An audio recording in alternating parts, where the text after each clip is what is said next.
Патот не однесе во Радовиш. Само една обична посета кај пријател да снимам еден друг автомобил. Ама знаев дека има нешто што морам да го видам. Во еден огромен индустријски комплекс стои Citroen 11 BL од 1950 година. Во одлична состојба. Не реставриран за музеј, туку жив, возен со душа. Автомобилот е на мој добар другар и пријател кој ја разбира вредноста на старите машини.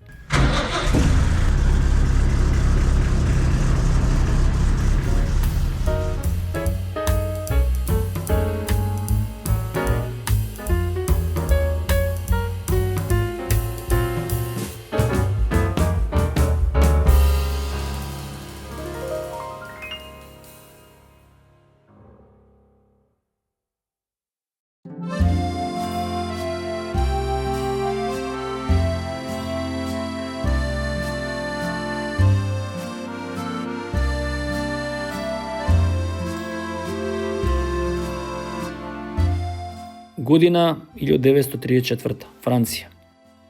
Андре Citroen, визионер, инженер и индустријалец, се одлучува за нешто што во тоа време звучело невозможно. Автомобил со преден погон, без класична рамка, со целосно самоносечка каросерија. Така се раѓа Traction Avant, што значи преден погон. Првиот масовно произведен автомобил во светот со таа поставеност. Тоа не бил само новитет, тоа бил шок за автомобилската индустрија. Голем дел од конкурентите го исмејувале, но времето покажа. Citroen бил не само во право, туку и далеку пред времето. Во 1937 година се појавува моделот 11 BL со ознака на една лесна лимузина. Пократко, меѓуосовинското растојание, потесната каросерија, попрецизната агилност во градските услови и елеганцијата која се чувствува дури и кога автомобилот стои по место.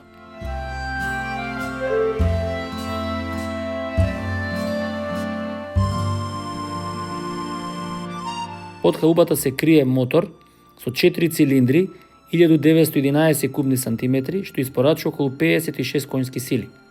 Доволно за време кога 80 км на час биле веќе брзина. Новиот Citroen може да постигне над 115 км на час.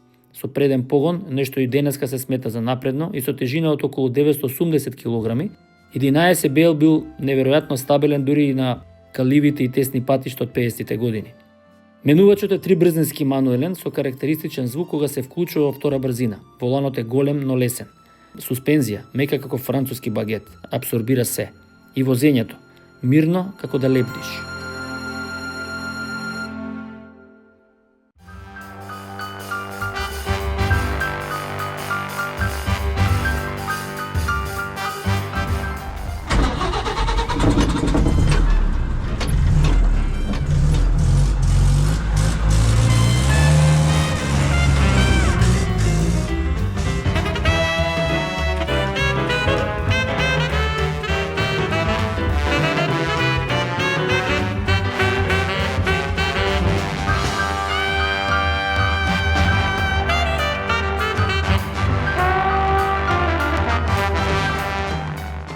Дизајнот на Citroen 11 BL е минималистички, но драматичен.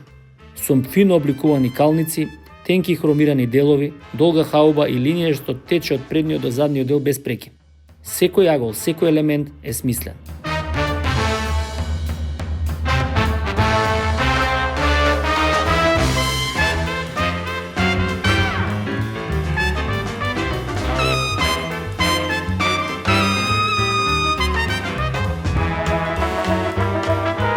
Ова не е автомобил за оние што сакаат да бидат забележени. Ова е автомобил за оние што ги забележуваат убавите нешта.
Денес мој гости е Ѓорги Ристов, мој добар пријател и долгогодишен љубител на олтајмери, посебно на француски возила.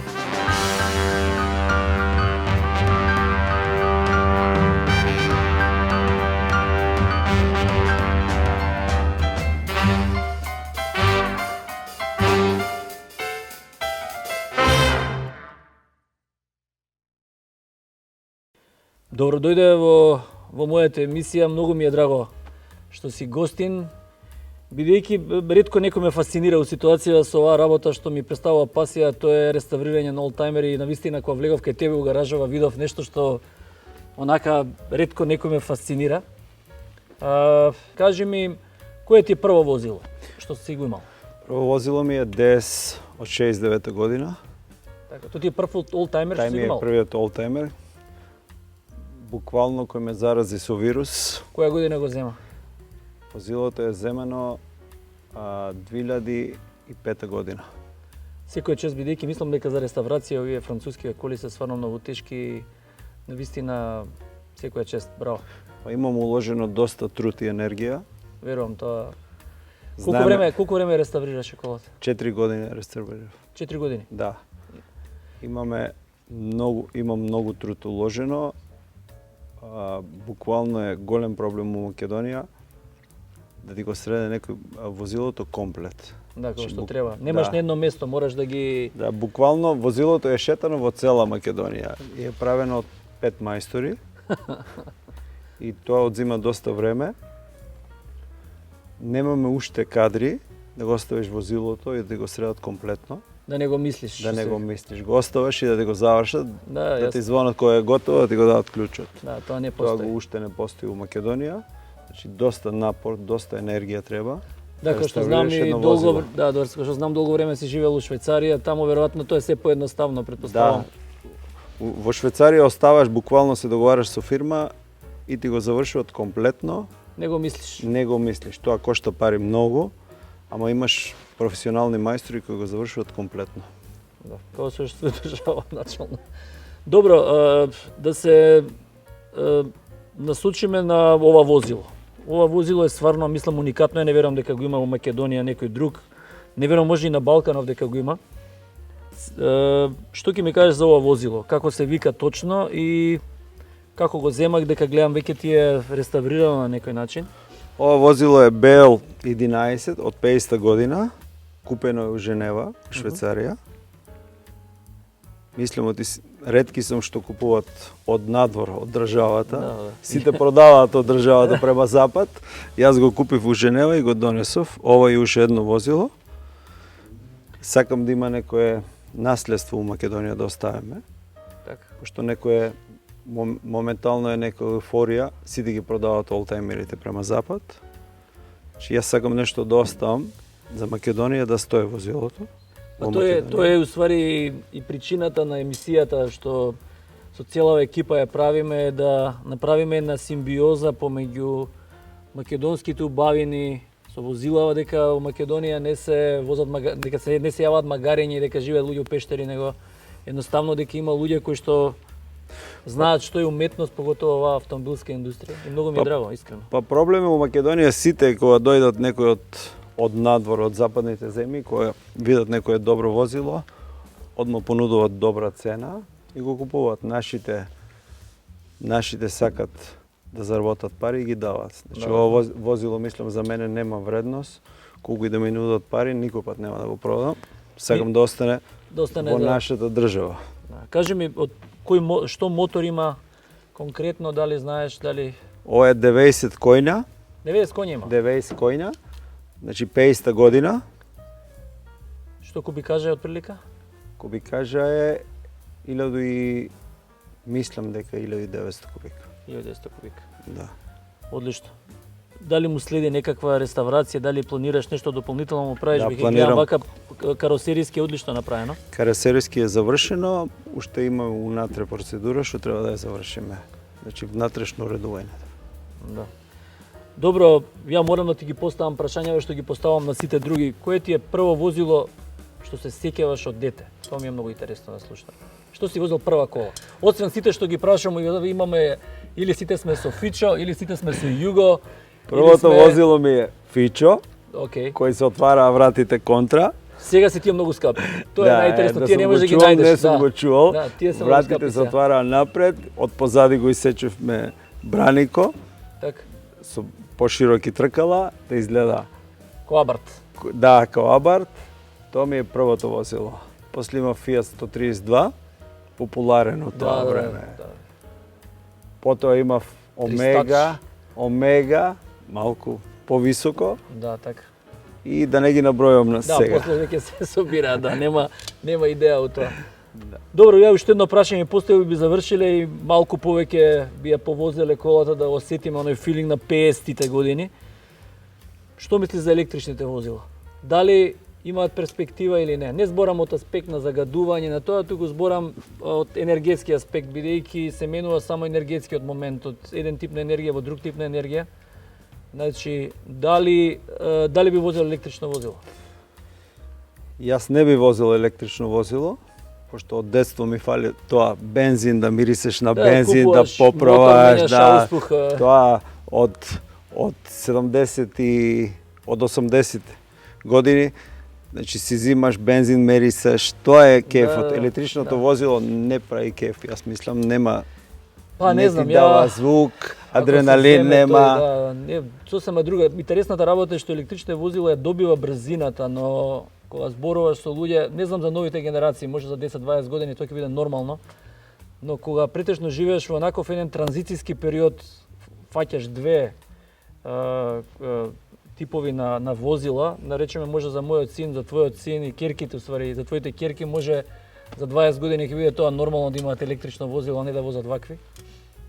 Али мислам дека ние сме онаа генерација која што дефинитивно мислам дека тешко ќе се адаптираме на тие електрични возила. Мислам ние нема да се адаптираме, гледам колку е голем кејфот кога испаднам на улица со ова возило, колку луѓе те снимаат, те сликаат. Значи ова возило и да имаш пари не можеш да го купиш секој. Да, така се слагам. Фала ти многу.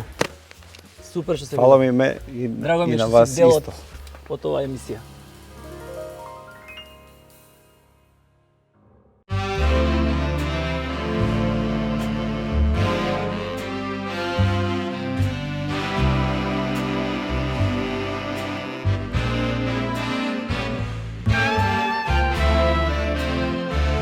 Внатре, интериорот е едноставен, но префинет со класични инструменти.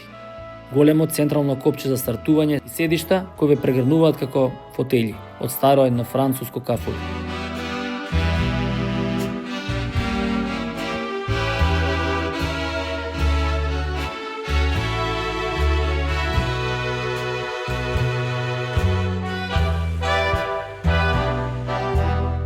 Citroen 11 BL не бил само технички револуционерен, тој бил и културен символ.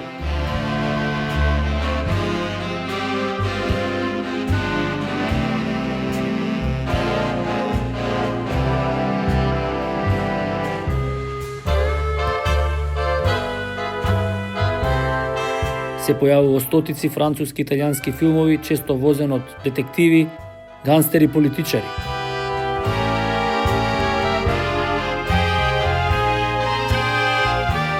Најпознат пример е Шарл де Гол, лидерот на Франција, избегнал атентат во 1962 година, токму еден ваков автомобил. Благодарение на стабилност и отпорноста на каросеријата преживеа.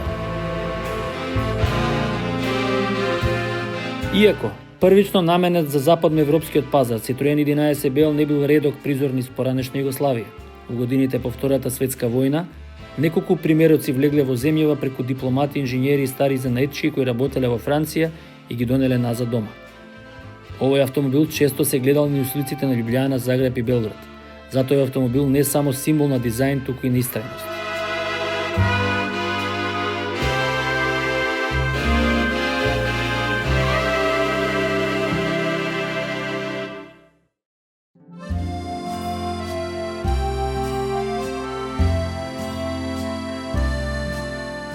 Некои автомобили се забораваат со времето, а некои остануваат за секогаш.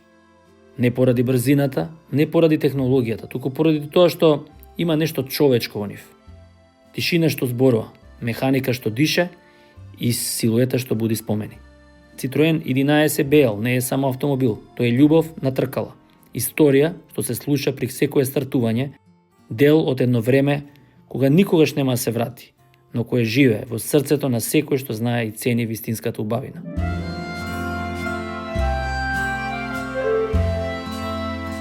Јас сум доктор Владимир Чедиковски и ова беше една приказна за љубов на француски начин.